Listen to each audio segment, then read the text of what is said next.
بسم الله الرحمن الرحيم الحمد لله رب العالمين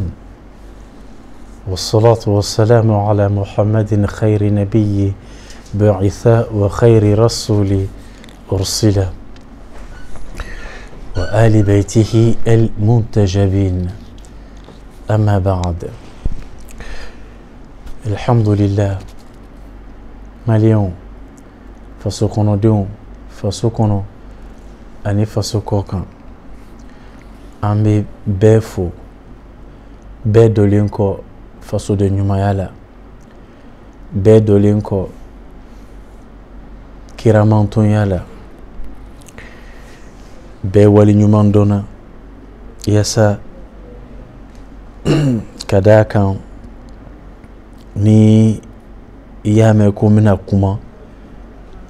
lamɛbagaw de bɛ yen n'i ma lamɛn dun i bɛ kuma wa o de la a bɛ kɛ wajibi ye an ma an k'aw fo ka waleɲuman dɔn tiɲɛ de don maa bɛ lamɛnni kɛ i yɛrɛ ye nka i bɛ fo fana i yɛrɛ ka ko la Sheikh Ibrahim Agnès bɛ deli k'a fɔ a ko Ibrahim Agnès Sénégal Cheikh al-Islam a bɛ deli k'a fɔ ko maaw b'a fɔ ko la shukra ala al-wajib ko mɔgɔw b'a fɔ ko maa tɛ fo yɛrɛ ko la ko fɛn min ni i n'a kɛlen ka kan k'i tɛ fo a la a ko ale Sheikh Ibrahim Agnès ko ale ka faamu na maa bɛ fo fɛn na min i yɛrɛ ka ko de don i y'a dɔn k'a kɛ k'i bɛ fo a la o de la aw bɛ fo a ka lamɛnni na Sheikh Ibrahim Agnès fana an y'a fo sahibu faydati an ye kalandenw bɛɛ fo k'u waleɲuman dɔn ala ka a to an ka nafa u ka dɔnniw na ni an ka baara kɛ n'a ye kuma caman kisi bɛ olu de la ni kuranɛ b'a fɔ wa fi dhalika falyatanafasil mutanafisun ala ka an sɔn faamuyali na ani sabati la an bɛ dɔnnikɛlaw bɛɛ fo an b'o waleɲuman dɔn an ka bi baabu ye min ye o ye an kumana kɔrɔlenw kan tɛmɛna an kumana axe dɔw kan baabu dɔw kan olu baabu ninnu o ye silamɛya don kan ani seli bi an bɛ min na o ye jaka ye hali kuma mun kɛla o kɔrɔ tɛ ko a bɛɛ de fɔla a kan ninnu baara ninnu tele kɔnɔ baaraw a bɛ boli ni waati de ye donc o de la waati dɔw pan bɛ kɛ fɛn dɔw kunna mais waati o waati ni ala y'a kɛ n'an fɛrɛ la inshallah pan bɛ kɛ misɛman bon dɔɔni de don a tɛ fɔ misɛman pan bɛ kɛ mun kan waati ka da waati koronin kan an bɛna olu fɛnɛ sugandi waati dɔw ka baro kɛ o kan n'ala sɔnna wa segin bɛ k'a kan pour que a ka se ka faamu o de la bi an sigina kura ye ka baro kɛ diinɛ hokumu kɔnɔ dɔnni kɔnɔ ko n bɛ deli k'a fɔ an bɛ min fɔla tan tagabolo t'a la fosi t'a la an bɛ ka kuma dɔnni de kan karisaw ka hadisa o tɛ yan min de don silamɛya kɔnɔ fɛn silamɛya fɛn fɛn bɛ kuma dɔnni na silamɛya yɛrɛ ta de ye a ka fɛnw ye an bɛ kuma o kan i n'a fɔ silamɛya kɔnɔ fɛnw de don an tɛ kɛ ka kuma a kan ko karisaw ka tagabolo ka fɛn de don karisaw ka tagabolo ka fɛn de don wa tagabolo min n'an ye min ka ɲɛma ta an y'a ka ɲɛma tɔgɔ ta ka da a ka silamɛya de kan silamɛw de don n bɔra ka Sheikh Ibrahim Agnès Khalil ar-Rahman Sheikh al-Islam sahibu faydati k'a tɔgɔ fɔ nin b'a yɛrɛ k'a fɔ ko an bɛ dɔnni de nɔfɛ an y'a sɔrɔ yɔrɔ yɔrɔ an b'a fɛ a ka kɛ dɔnni sabatilen ye maa ma n'i ye fɛn sabatilen fɔ dɔnni na mufti an b'a fɛ an bɛ baara kɛ n'a ye o fɛnɛ de don o de ko don o de la ni tiɲɛ tɛ fankelen ko ye ja bɛɛ bɛ se ka tiɲɛ sɔrɔ o de la maaw ka ɲɔgɔn lamɛn ni min ni sahaba bɛnna waati min baara ka kɛ n'o ye hasidiya ni fɛn caman ninnu dɔnnikɛlaw ka kan ka se ka tɛmɛ u kan ka dɔnni di fasodenw ma ko bɛ dɔnni de la u ma ko ma se hasidiya ɲɔgɔn kɔniya mankutu tiɲɛ ni kɛlɛba in nu fasodenw ma ko ma so ma o ma ko bɛ min na o ye dɔnni ka fu ye a tɔ u k'u hakili jakabɔ ala ka an ni fasodenw bɛɛ sɔn hakili ɲuman na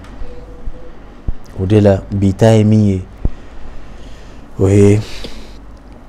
الزكاة لغة كما علمنا العلماء الزكاة لغة النماء ko o y'an kalala ko ni ko jaka ko ye nafolo ko ye mais jaka hakilina ye min ye an bɛ baro kɛ o kan dɔɔni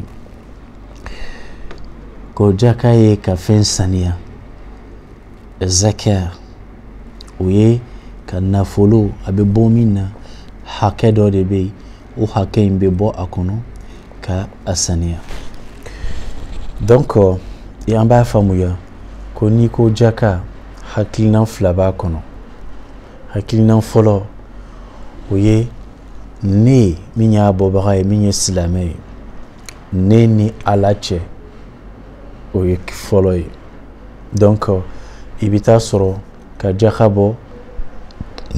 jakabɔ bɛ don hukumu kɔnɔ min fana bɛ ta ba la i n'a fɔ bato de don seli sun ani kalimatu shahada ani heji i n'a fɔ silamɛya jɔsen 5 fɔla an ye cogoya min na ni silamɛya bɛ sinsin olu kan o donc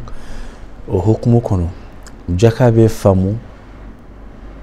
en tant que silamɛya jɔsen ni silamɛya bɛ sinsin a kan a bɛ faamu min na sisan o ye ni e min b'a bɔ i ye ala bato a bɔlen bɛ bato de kofɔ i ni ala cɛ o ye a première phase ye acte d'adoration o ye a première phase ye donc a phase filanan fana ye min ye o ye i bɛ sigida dɔ de kɔnɔ i bɛna a bɔ k'a di yaasa o sigida in ka se ka jɔ a bɔlen k'a di i y'a di e y'a bɔ i ye bato de kɛ i y'a di i ye jɔyɔrɔfa dɔ kɛ min a bɛ fɔ o ma tubabukan na le volet social min i bɛ taa sɔrɔ nafalan wɛrɛw bɛ sɔrɔ a la sigida hukumu kɔnɔ sigida kɛcogo la jaka tariku b'a la n fa jaka ye fɛn ye min bɔla yɔrɔ jan kiraw fɛn fɛn tɛmɛna an bɛ sun cogo min na komi a kuma kuranɛ kɔnɔ kutiba alaykum siyam kama kutiba ala alladhina min qablikum la'allakum tattaqun ayyaman ma'duda a ko aw sun laɲinina aw fɛ k'aw ka sun aw wolila k'aw ka sun a sɛbɛnlen don aw kan ka a bila a ka silamɛya jɔsen dɔ ye i n'a fɔ tɔw kɔrɔbalenw minnu tɛmɛna kabilaw diina kiraw minnu tɛmɛna nabi ɲuman minnu tɛmɛna yani muhamadu alayhi salatu wa ali baitihi el muntajabin yani a kana a nalen tɔw sunna cogoya min na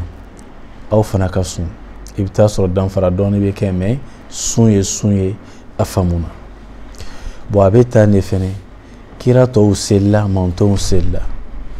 a bɛ tan kira tɔw ye jaka bɔ mantɔnw fana u ye jaka bɔ o de la jaka n'a faamuna sisan tariku jan b'a la i n'a fɔ tariku jan sɔrɔla seli yɛrɛ fana na cogo min na bon n'i ye jaka bɔ i ye bato kɛ o ye fɔlɔ ye nka a bɔlen i ye bato kɛ mais n'i y'a bɔ k'a di banque islamique ma faso digiɲɛso ma yasa a ka se ka taa a taga yɔrɔw la mun fɔla mun lakodɔnna mun fɔla mun taara u tɔgɔ ma ani dɔw fana bɛ se ka kɛ u ma taa u tɔgɔ ma mais n'i ye ko in kalan aya nin kalan ka taa kɔnɔna na i bɛ taa sɔrɔ olu fana bɛ don a kɔnɔna na ka da sigida kɛcogo kan n'Ala sɔnna ni Ala y'an sɔn hakili ɲumanw na kuma kɔnɔna na an bɛ don a la Ala ka ani mufti bɛ sɔn faamuyali na o ye o hukumu ye bon min ko de don an ye fɛn caman mɛn Adisa kunda fɛn caman n tɛ kɛ k'a fɔ a ka ɲi n tɛ kɛ k'a fɔ a man ɲi n ko de n bɛ fɛ an ka ɲɔgɔn faamu fasodenw ne bɛ aw ka baara de la Ala ka baara de don mais aw ka baara de don fɛnɛ ne bɛ min na ne ko de aw kuranna ko aw de ye hakilimaw ye ko kira k'a fɔ aw ye a k'aw ta si n'o sabatila ni an nana k'an b'a fɔ an bɛ segin a kan ko aw de ye hakilimaw ye kuranna ye o perepere latigɛ donc ni kuma fɔla e hakilimaw e b'i jɔyɔrɔ dɔn a la i bɛ min ta i ta tata la i b'o dɔn a la i min ma ta i jimi sira fɛ fɛnɛ o de don mais i kɔni k'a ɲini k'a faamu yala min fɔla i bɛ taa sɔrɔ a ye n degun mais tiɲɛ de don silamɛ Ala ko kuranna kɔnɔ ma kana li mu'minin wala mu'mina i y'a ye dɛ an yakuna lahumul khiyara a ko idha qada Allahu wa rasuluhu amra an yakuna lahumul khiyara a ko a ma silamɛ cɛman n'a musoman muminiw a ko i bɛ taa sɔrɔ u jogow la hakilina wɛrɛ tɛ sɔrɔ u fɛ u ka kow la ni Ala n'a ka kira ye ko bila yɔrɔ min na Ala y'a bila yɔrɔ min na kira y'a bila yen de ni kira y'a bila yɔrɔ min na o ye Ala ka yamaruya de ye o de don man ata Allah faqad ata rasula wa man ata rasula faqad ata Allah ni maa min ko n ye Ala ta de kɛ i ye Ala sɔrɔ jɔn de fɛ Muhammad alayhi salatu wasalam wa ali baytihi al-muntajabin e ye Ala sɔrɔ ale de fɛ n'i ko n ye kira ta de fana kɛ kira Ala de fana ye kira ci o fila o tɛ fara ka bɔ ɲɔgɔn na limaniya kunda faamuyani na dɔnni ɲini na n tɛ kɛ k'a fɔ ko Muhammadu ye Ala ye dɛ sallallahu alayhi wa ali n tɛ kɛ k'o fɔ mais ni an bɛ hukumu min kɔnɔ ci lase min kɔnɔna na tan an ka ɲɔgɔn faamu a la ni min sabatila ko Muhammadu y'a fɔ n'a y'an kala min na Ala de y'an kala a la o faamu na kuma bɛ o hukumu de kɔnɔ ko kuma ka gɛlɛn Ala ka a nɔgɔya a ka baarakɛla ye a k'a fɔ cogo la Ala bɛ jɛ ni cogo min ye o kɔ mun bɛ yen sisan donc n'an ye nin fila in faamu jaka n'i y'a bɔ i ye Ala bato i y'a di min ma fɛnɛ k'a di faso digiɲɛso ma État islamique ma ko nin de don Ala ka hakɛ filɛ nin y'a bɔ o bɔlen i ye Ala bato i ye hakɛ fana di a dila minnu fana ma o fana i ye jɔyɔrɔ gɛrɛ fa sigida la min ye o ye ka sigida makara ka bɔ fɛn dɔw ma mun olu u ye degun ye sigida la kuranna bɛna olu tigiw fɔ maa mun o bɛ sɔrɔ ninnu degun kɔnɔ ni i ka Ala ka hakɛ bɔ k'a di yasa olu maaw ka bɔ degun in kɔnɔ o fila filɛ nin ye min b'a sɔrɔ a bɛ bɔ degun kɔnɔ e min b'a di fana i ye Ala bato i y'a bɔ ka ban i ta tɛ tuguni wa n'a b'a kɔnɔ yɛrɛ fana n'i m'a bɔ comme a bɔlen wajibiyala e silamɛ kan alors n'i m'a bɔ yɛrɛ fana i fana ta tɛ donc n'i y'a labɔ i ye Ala ta kɛ comme i limaniyala k'a bɔ o de la n ye Sheikh Ibrahima Niass ka zana fɔ comme i b'a dɔn k'i kan ka kɛ n'i y'a kɛ an b'i fo an b'i waleɲuman dɔn i ni ce sisan ni i m'a kɛ dun mun bɛ kɛ ko e ka nafolo sela jakabɔ ye ko e m'a bɔ mun bɛ kɛ kuma fana bɛ se o fana ma mais komi i y'a dɔn i yɛrɛ ye k'i jɔyɔrɔ fa i bɛ fo i bɛ wale ɲuman dɔn i ye jɔyɔrɔ fa o de la an b'a ɲini silamɛw fɛ jɔyɔrɔ fa de don an k'an jija an k'an jɔyɔrɔ fa ala ka di kow bɛɛ la mais komi baabu bɛ nin ne kan bi an k'an jɔyɔrɔ fa fɛn min ye jaka ye jaka hukumu kɔnɔ min ko don sisan an y'a dɔn jaka kan ka bɔ sika fosi t'o la jɔn de kan ka jaka bɔ o ye maa min nafolotigi de don nafolo ye mun ye a suguya ka ca a bɛ bagan kunda o ye nafolo ye a bɛ warimugu jago commerce kunda o ye nafolo ye a bɛ sɛnɛ kunda o ye nafolo ye o n'u ɲɔgɔnnaw caman jaka bɛ bɔ o la nafolo kunda bon sisan ala comme ala ko k'a ye ko bɛɛ perepere latigɛ kuranna kɔnɔ fɛn fɛn n'a kɔni fɔla kuranna kɔnɔ ka ban ala ko k'a ma fɔ k'a tɔ to n'i y'a ɲini kuranna kɔnɔ i b'a sɔrɔ n'i m'a sɔrɔ aya jɛlen kɔnɔ i bɛ taa sɔrɔ aya dɔ b'a kɔrɔ fɔ i ye jɛlenya la fɛnɛ ala ka kumaw tɛ ɲɔgɔn sɔsɔ o de la ala ka an sɔn faamuyali na sisan ala k'i ma kuranna kɔnɔ innama sadaqatu للفقراء والمساكين والعاملين عليها والمؤلفة قلوبهم وفي الرقاب والغارمين وفي سبيل الله وابن السبيل. Donc نيه نونو جاتميني الفقراء كيلين المساكين فيلا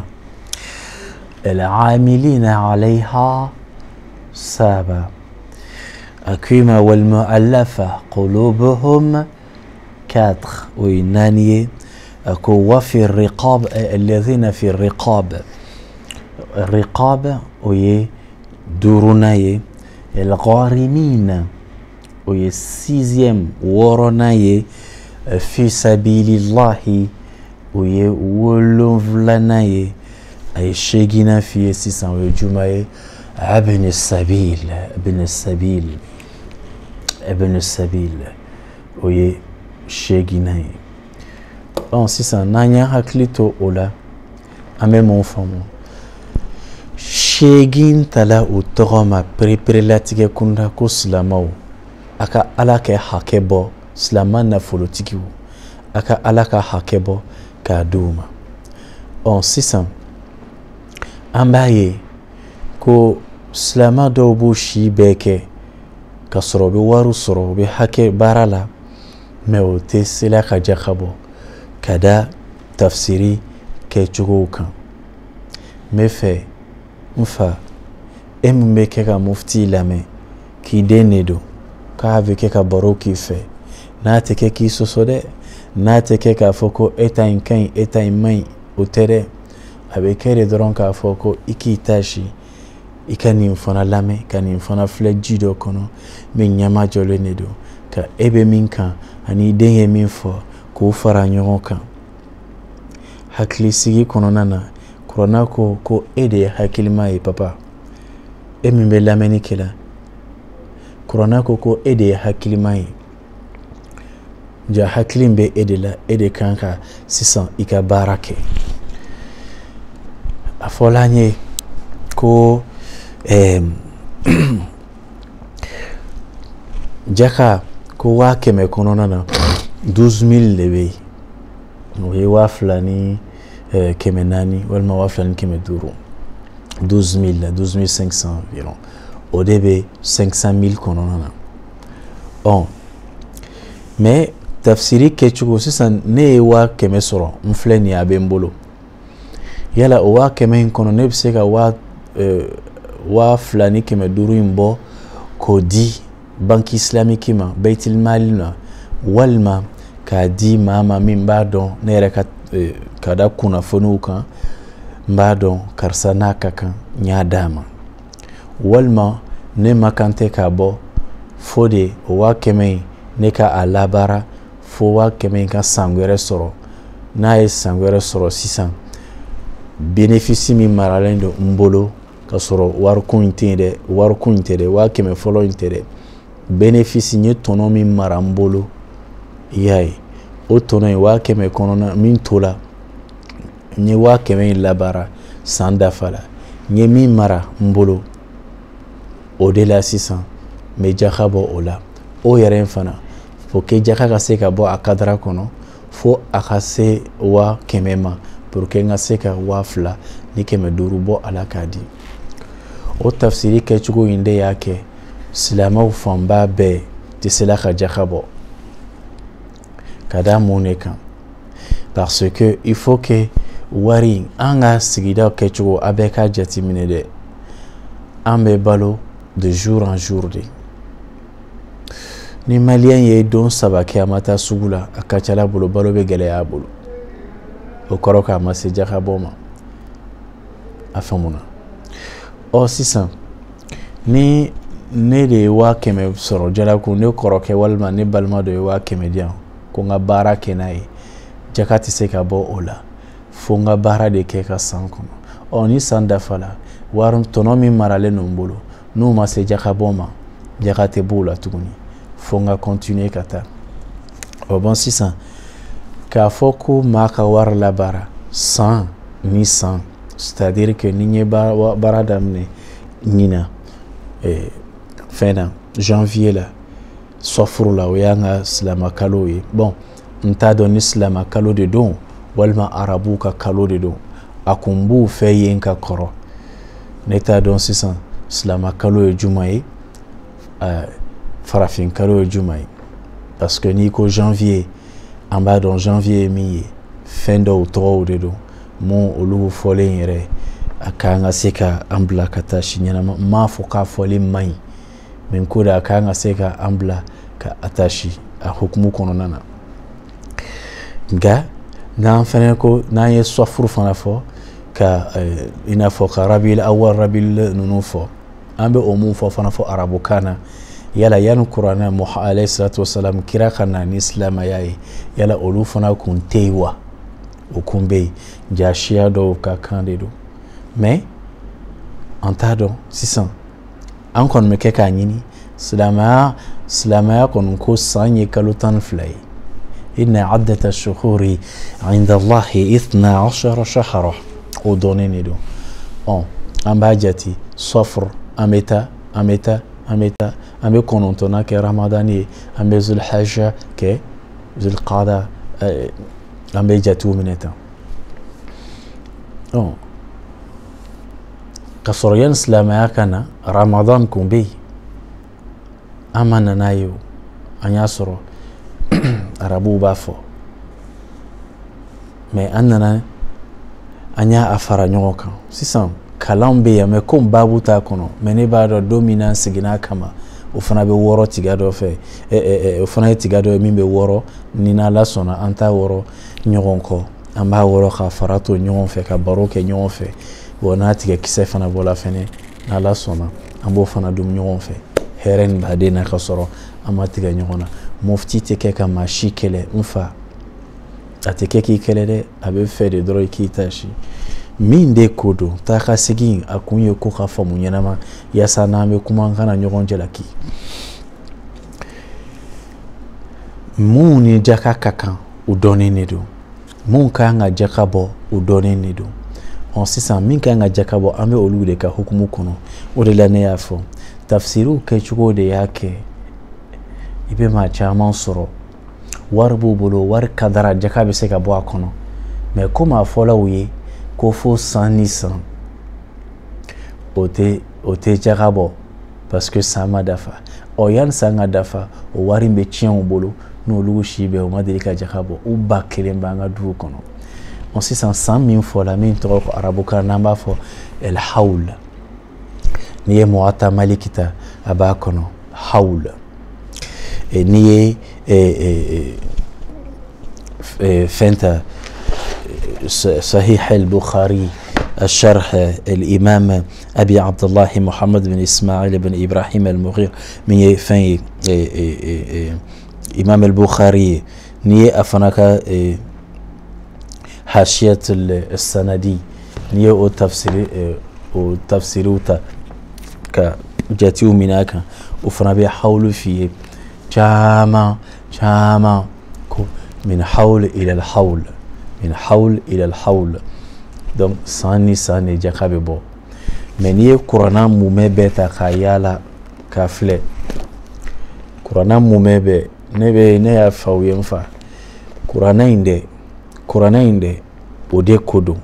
kuranna in de ko don a filɛ nin ye jaka bɛ kuranna kɔnɔ a bɛ san 82 bɔ ani seli tuguna ɲɔgɔn na إيتاء الزكاة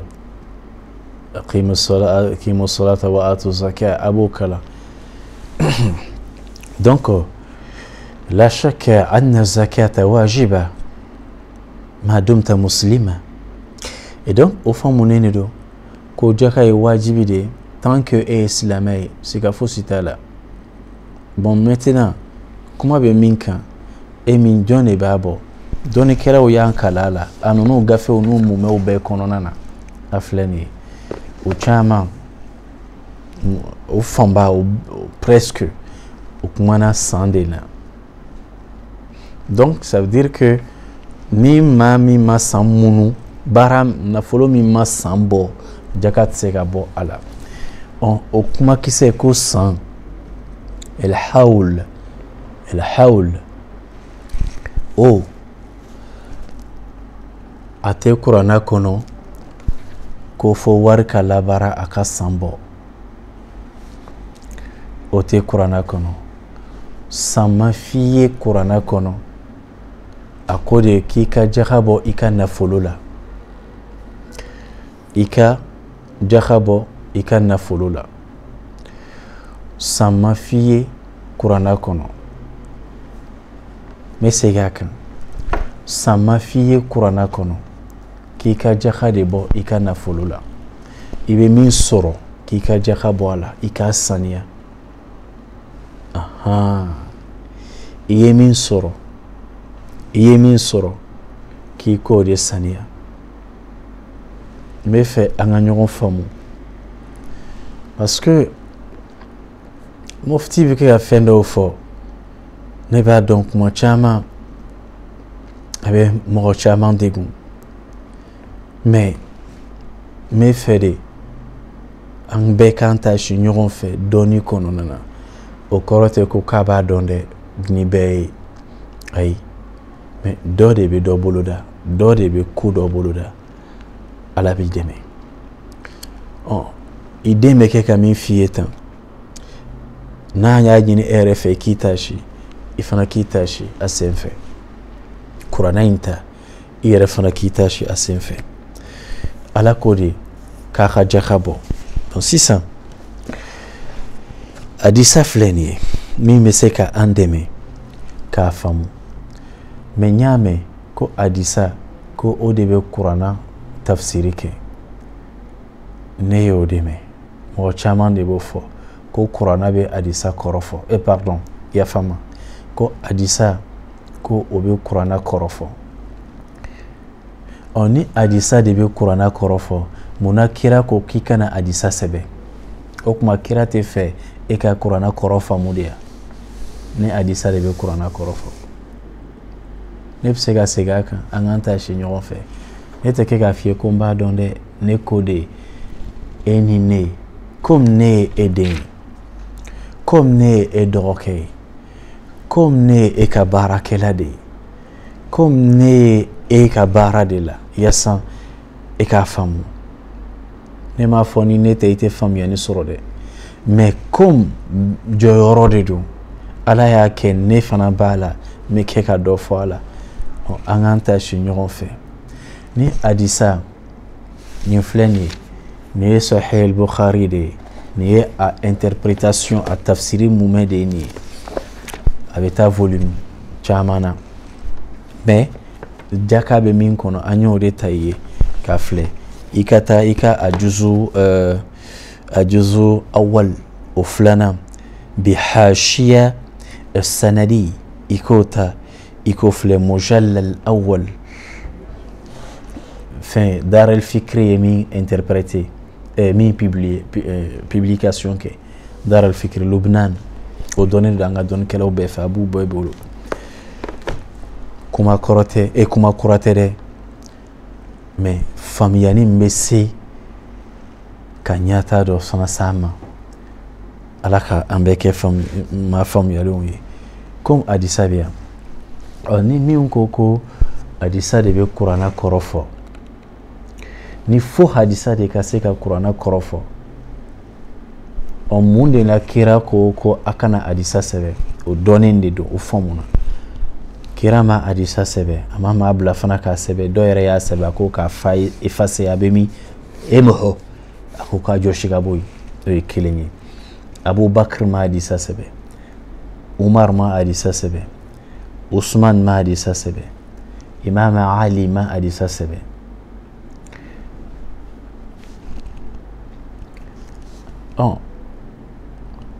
an nana kɔfɛ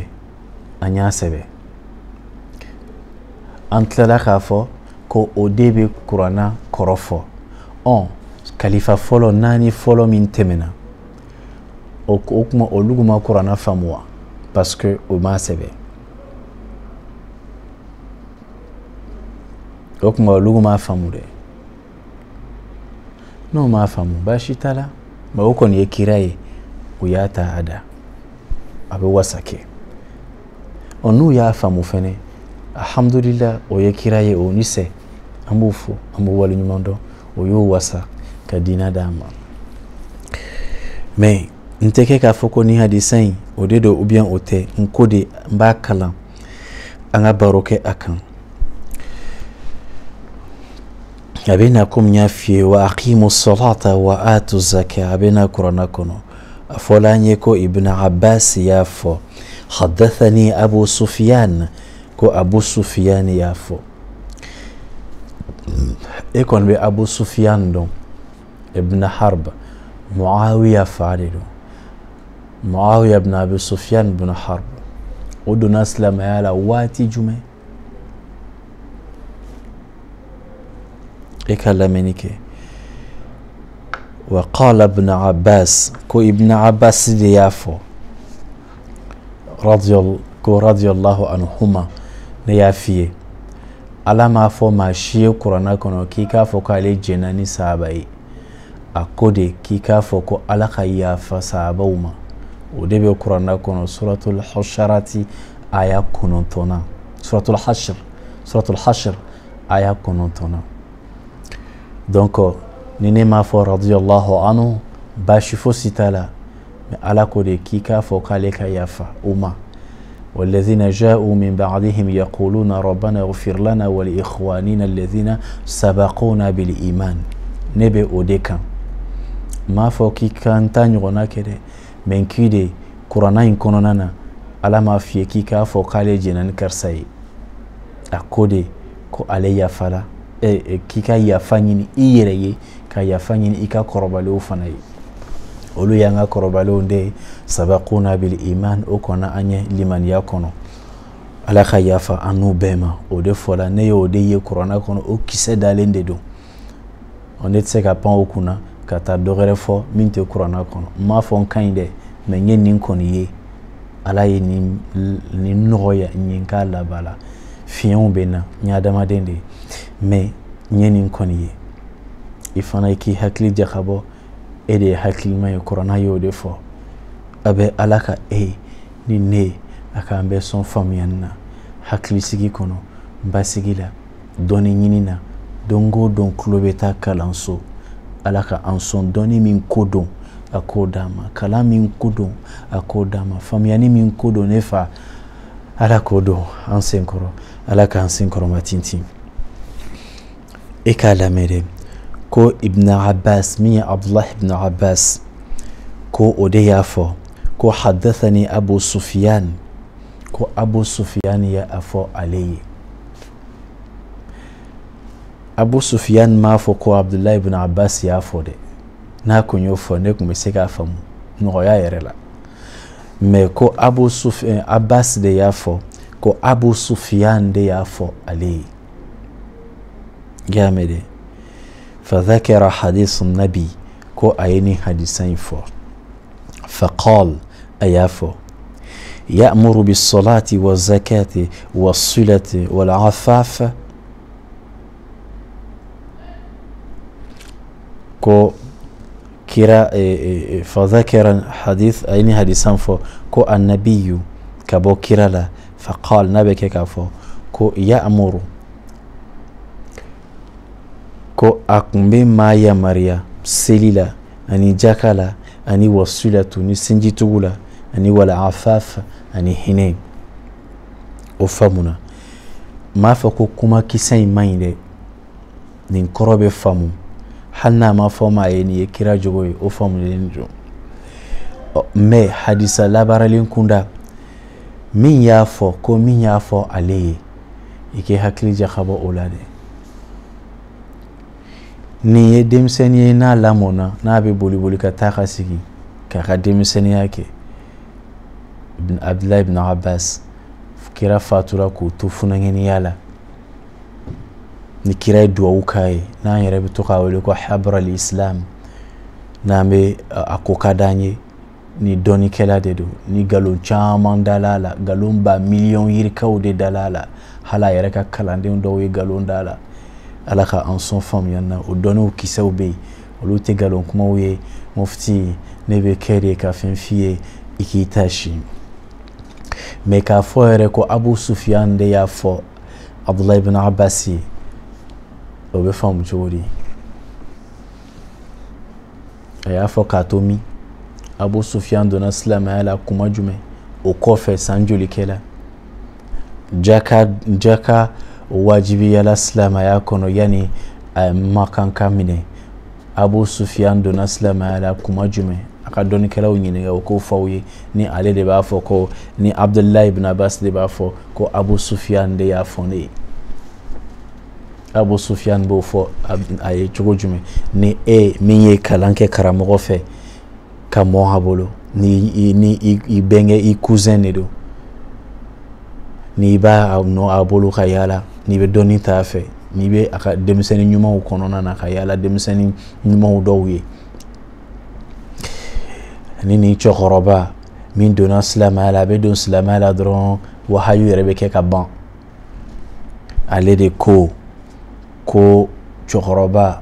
Abu Sufyan de y'o fɔ a ye bɛɛ bɛ Abu Sufyan don kuma dɔn silamɛya la a ka dɔnniw ɲininka a ka dɔnniw ɲininka an ka don dɔnniw kɔnɔ bani an ka dɔnniw ɲininka an ka dɔnniw walawala an ka dɔnniw ta si ale a nin bɛ faamu cogo di mais kuma kisɛ in kɔni kun ka ɲi hali o ma fɔ yɛrɛ bɛɛ b'a dɔn ko laɲini dɔw bɛ jaka la o min ye o ye n'a ye jaka bɔ a bɛ a ka sigidaw sinsin komi kuma daminɛ na n y'a fɔ cogoya min na mantɔn kɔrɔlenw tɛmɛna o ye jakaw bɔ jaka bɔ kun ye mun de ye sigida fɛn fɛn n'an y'a sigi a mako bɛ se wari ma yaasa ko dɔw ma ko dɔw ka ɲa o ye organisation bɛɛ ye alakira sela Madina a ye a yɛrɛ ka jamana sigi n'an ko jamana a ye a yɛrɛ ka association sigi min ye Ummatul Islam Ummatul Islamiyya en l'an 622 o kɛlɛw bɛ kɛ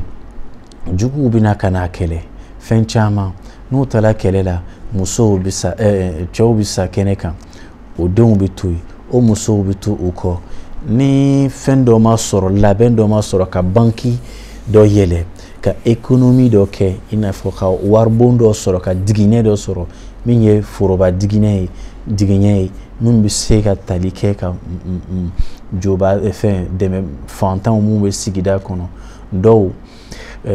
u cɛw de sala kɛlɛ kɛnɛ kan dɔw faw de sala kɛlɛ kɛnɛ kan diinɛ kama a bɛ min wele ko fi sabilillah jihad dɔw fatura o la dɔw fana kira yɛrɛ de y'olu ci ka taa ciw la u tagala u ka denbaya to yala ni o tagalen kɔ yan'u bɛ na denbaya tɛ dumuni kɛ wa a bɛ dumuni kɛ donc alakira jamanatigi de don marakɛla de don a b'a dɔn a ye nin bɛɛ faamu o de la a ye nin aya in a ye an kala la innama sadaqatu lil fuqara'i إنما الصدقات للفقراء والمساكين والعاملين عليها والمؤلفة قلوبهم وفي الرقاب والغارمين وفي سبيل الله وابن السبيل فريضة من الله والله عليم حكيم تقرؤونه قرآنا الله يفيد الله يبارك من دون محمد jaka in sigi alayhi salatu wassalam yasa fɛn dɔw ka boloda sigida la parce que n'olu fana ma sigi n'u ma don n'u fana ma basigi o fana bɛ na hali fo kana se yɛrɛ waati dɔ la ka tila ka fiɲɛ don maaw ka diinɛ matarafa cogo la ka d'a kan fantanya degere dɔw bɛ yen a bɛ maa bɔ i ka limaniya kan maa caman bɛ nkalon tigɛ i bɛ taa sɔrɔ degun b'a la maa caman bɛ ŋanamu dɔw kɛ i bɛ taa sɔrɔ hɔrɔnya dɔw bɛ yen u la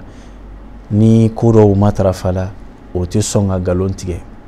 dɔw fana bɛ fɛ ka don diinɛ na ma u bɛ siran u ka somɔgɔw ɲɛ ni dɛmɛ dɔw bɛ yen ka k'u ye n'o bɛ se ka ko dɔ k'u yɛrɛ ta i b'a ye o bɛ don diinɛ kɔnɔ o sirilen tɛ u ka somɔgɔw la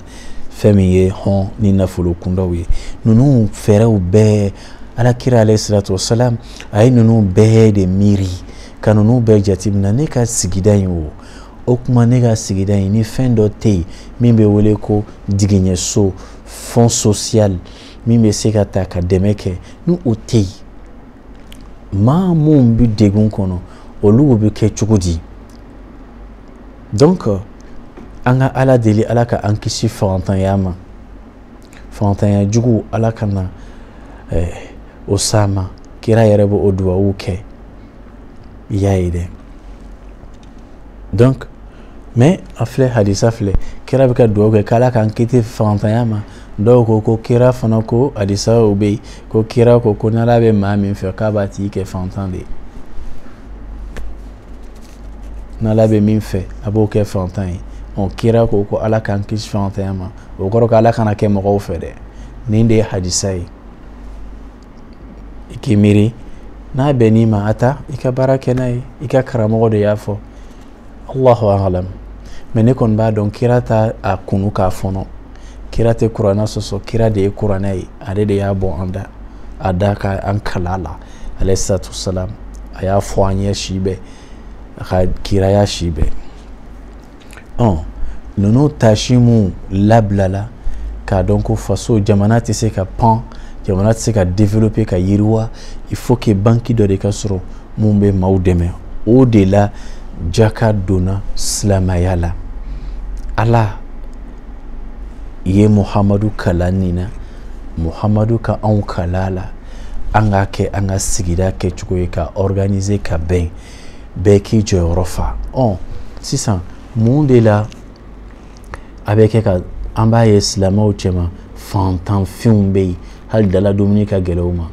ja silamɛw de ma jɔ u jɔyɔrɔ la i n'a fɔ kira y'a yamaruya cogo min na maaw k'u jɔyɔrɔw fa n bɛ fɛn dɔ f'i ye i bɛ taa sɔrɔ a bɛ se k'i degun dɔɔnin mais i ka yafa ma an bɛ dunuya min kɔnɔ bi n'i ye dɔrɔmɛ 100 ta a bi 95 bɛɛ sɔrɔla silamɛw ka jamanaw de kɔnɔ o kalan o dɔɔnin de don dɔnnikɛla intellectuel kalankɛlaw bɛɛ bɛ nin dɔn kalankɛla bɛɛ bɛ nin dɔn économiste bɛɛ bɛ nin dɔn banque mondiale kalankɛlaw de y'a fɔ que 75% de l'économie mondiale provient de l'espace musulman, des pays musulmans. Ne y'a f'i ye bamanankan na n'a b'i kɔnɔ ko ne y'a kero de a tubabukan lama lamɛn. C'est FMI qui annonce dans un numéro publié en 2017 que 75% de l'économie mondiale provient de l'espace musulman, donc des États musulmans, des États abdominants musulmans. ko dɔrɔmɛ kɛmɛ fɛn fɛn ni an bɛ kɛ k'a dépenser, ni Faransi b'a dépenser, ni Amérique b'a dépenser, ko a kɛmɛ fɛn fɛn a bi kɔnɔntɔn pardon 75% a bi wolonwula ni duuru k'a bɛɛ bɛ bɔ silamɛ jamanaw de kɔnɔ. Mais bɛɛ b'a dɔn fɛnɛ olu kelen de fana y'a fɔ ko 75% de sous-développement, de pauvreté, pure pauvreté provient aussi des États abdominaux musulmans. Fantanya yɛrɛ fana bɛ ka dadigili kɛ maaw la yɔrɔ min na i bɛ taa sɔrɔ fana yen de fana silamɛw ka ca. Yala silamɛw a y'aw jɔyɔrɔ fa wa? A bɛ aw de bolo a k'aw tasi. N'an bɛ dunuya dɔ de kɔnɔ kira ye nin plan in bɛɛ labɛn yaasa al-umma a ka jama manton adamadenya laban min ye kira ka manton ye adamadenya in ka se ka yiriwa. An y'a ye mun ma sɔn kira ka mantonw kɔnɔ mun ma silamaya parce que silamɛw dɔrɔn tɛ kira ka manton ye dɛ adamadenya mumɛ de bɛ kira ka manton ye o de fɔla illa kaafatan linnas bashiran wa nadhira adamadenya mumɛ bɛɛ.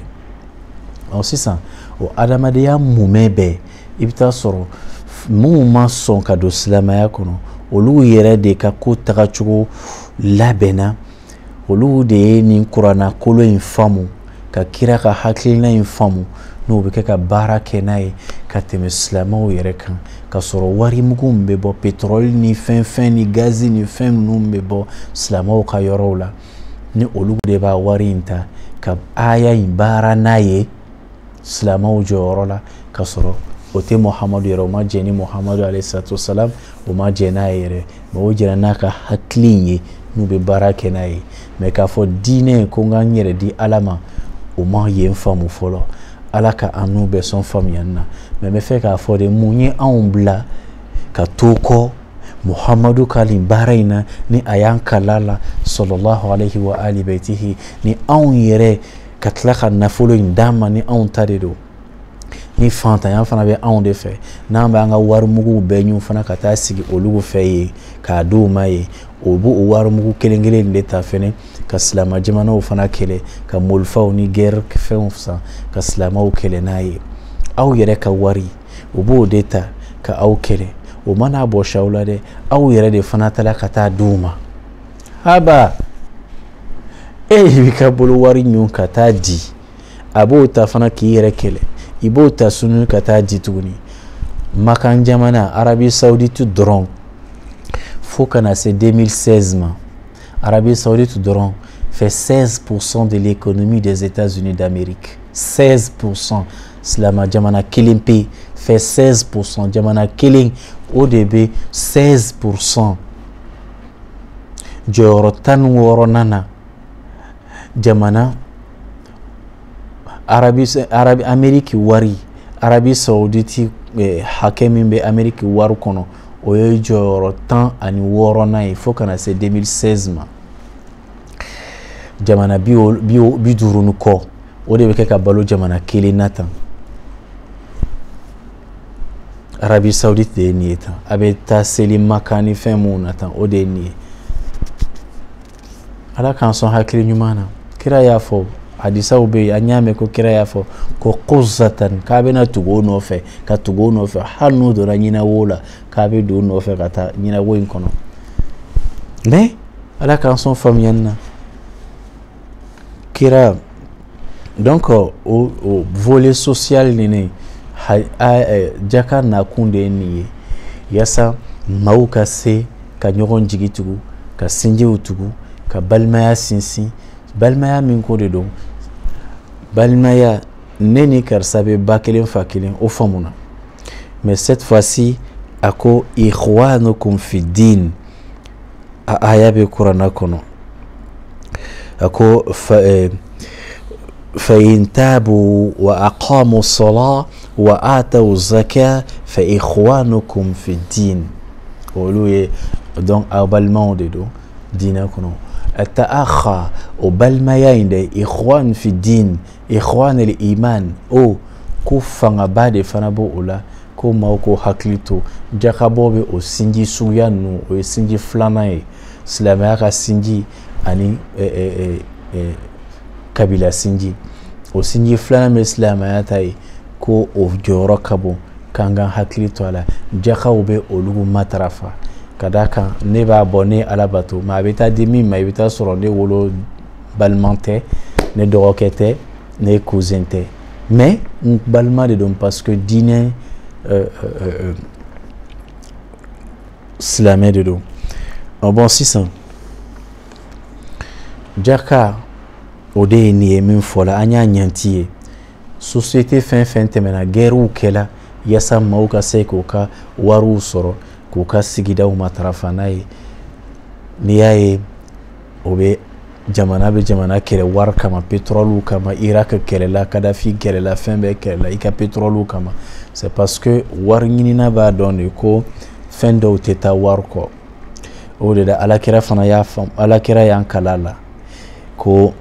sigida in tɛ taa ɲɔgɔn dɛmɛ kɔ donc o ɲɔgɔn dɛmɛ jaka b'o o dafa silamɛw ni ɲɔgɔn cɛ kabini jigiɲɛsoba kɔnɔ mais k'a fɔ ko fo san ka na san o de la ne bɛ jaka bɔ i bɛ taa sɔrɔ san tɛ kuranna kɔnɔ donc n'i ye fɛn sɔrɔ min bɛ se ka jaka bɔ a bɔ jaka ye fɛn tannan de ye n'i ye sɛnɛ kɛ a ko yawma hasid aw hasad n'i ye ɲɔ kari don min na ɲɔ kari kuma ye ɲɔ bɔ kuma ye parce que jaka bɔ kuma ye parce que o ye ɲɔ yɛrɛ fana kari kuma de ye donc i tɛ se ka fɛn di min n'a t'i bolo min b'i bolo i b'o de jaka bɔ donc n'i ye ɲɔ bɔrɛ de sɔrɔ bɔrɛ 9 y'i ta ye bɔrɛ 1 ye ala ta ye i bɛ to o di fɛn ma mais sanko min donn'a kɔnɔ n m'a fɔ k'a man ɲi an ye baitilmal kalifaw nana politiki kira fatulen kɔ a ka ca ala bolo an kun tɛ diinɛ kɔnɔ dɛ kira fatulen an k'an yɛrɛ ɲininka yala kira fatulen an kun bɛ diinɛ de kɔnɔ walima an kun bɛ politiki de la ɲininkali de don dɛ ɲininkali de don a kana k'i kɔnɔ ko ne ko kira fatula dɔrɔn silamɛya banna ne m'o fɔ n ko de kira fatulen yala an kun bɛ diinɛ de kɔnɔ walima an kun bɛ politiki de kɔnɔ mais n kɔni b'a dɔn organisation kɛla n m'a fɔ ko fiɲɛ de don dɛ mais kow nacogo fana kan ka se ka ɲɛfɔ yasa ni e min y'a faamu i bɛ baara kɛ n'a ye cogoya min na baara kɛcogo bɛ nɔgɔya i bolo mais i bɛ ka baara kɛ fɛn min ye i t'a nacogo dɔn i t'a kɛcogo dɔn ni silamɛya jugu dɔ sɔrɔla k'a b'i kɛlɛ o kan a bɛ fɛrɛ i ma dɛ ne ka ko in bɛɛ filɛ nin ye n fa i k'a faamu dɔrɔn i yɛrɛ ye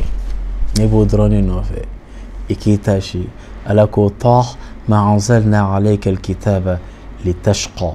ma kuranna ci ma yasa i ka kɛ maa lankolon ye dɛ n y'a ci de yasa i ka kɛ maa hakili fɛrɛlen ye maa faamuyalen ye maa yangalen ye m'a fɔ maa yadalen dɛ maa yangalen maa yiriwalen donc an ka aya in kuranna in kalan sisan an ka kuranna kolo kɔrɔ fɔ san o faamuna o tɛ kuranna kɔnɔ mais mun de la a bɛ fɔ an ye ko jakabɔ san sela ko muharam ko silamɛya ka san sela an k'an ka karamɔgɔw ɲininka o ye san in bɔ min ka na don a la sɛnɛ t'a fɔ la baganw ta dɔlen de don baganw ka jaka dɔlen don ɲaamɛ ta dɔnnen de don a bɛ daminɛ 5 la ka taa bagan misɛnninw ta daminɛ dɔw bɛ daminɛ 40 na etc o dɔnnen don a saga n'a fɛn o bɛɛ dɔnnen don o dɔ la ka ban donc débat kuma caman débat t'o kan mais warimugu ka baara wari la baara n'a fɔla ko fo san ka na san de n ka jaka bɔ a la ka sɔrɔ wari bɛ n bolo jaka bɛ se ka bɔ a kɔnɔ 100 filɛ nin n bolo ka 2,000 ni 400 bɔ 500 bɔ k'a di ala ma ni karamɔgɔ ko fo non i ka 2,000 ni 500 in to 100 in kɔnɔ k'a labaara fo san a bɛ tiɲɛ i bolo wa a tɛ tiɲɛ i bolo i t'a dɔn mais ala kɔni ye wari dɔ d'i ma i bɛ se ka jaka bɔ san siɲɛ 1 i si la 100 filɛ nin ye i bɛ se k'o bɔ e m'a bɔ dɛ karamɔgɔ de ko san ni san mais kuranna kolo filɛ nin ye a ma san f'i ye dɛ bon sisan إنما الصدقات دوني كلاو يان كلالا كو الصدقات من فلان كو أفلا دي كو صدقات كو ما كابي فكا جاكا دي فو mais ala ye jaka ta tɔgɔ ma yɔrɔ caman kɔrɔna kɔnɔ nin ye sɔdakatu de ye yan mais o y'an kala la ko zakatu de don a tafsiru bɛɛ la ala k'an sɔn faamuya n'o o de don baasi t'a la a ko mais an b'a ye kɔrɔna kɔnɔ n'ala ye seli fɔ a bɛ zaka fɔ a m'a fɔ aqimu salata akajaka wa atu sadaqat akode wa atu zaka saraka doni ne do jaka doni ne do mais yan tafsiru caman b'a fɔ an ye ko n'i bɛ fɛ ka aya ye suratul tawba min bɛ kuranna suran 9 ye o aya 60 walima 59 na a ko fɛn min ye sadaqa ye ni a kɔrɔ fɔra an ye ko aumône